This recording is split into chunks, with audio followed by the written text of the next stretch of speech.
So this is the mise-en-place for your first experiment, which is cheese or vegan curd making.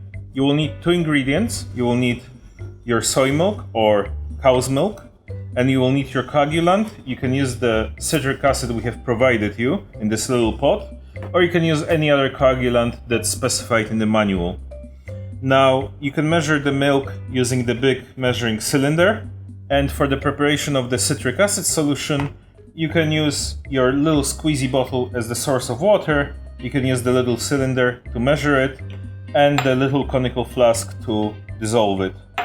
To weigh out the citric acid, you will need your digital scale, a weighing boat, and a spatula that we provide you in the Lab in a Box kit.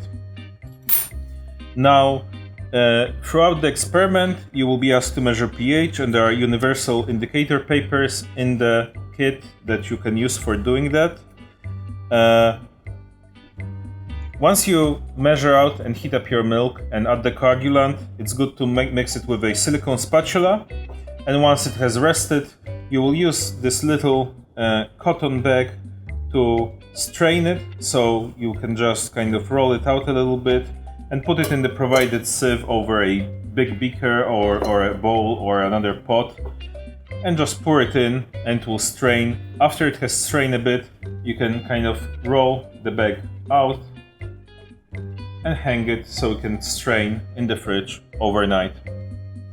I also have a little cloth, and this cloth is just to kind of pick up any spills and clean the workspace as you go, which is very important. Now, make sure you have all the ingredients, all the equipment you need to perform the experiment before you do it. Make sure you read the protocol so you are aware of the timings and the steps as they occur. And I'm sure that you will have a good time and a successful experiment.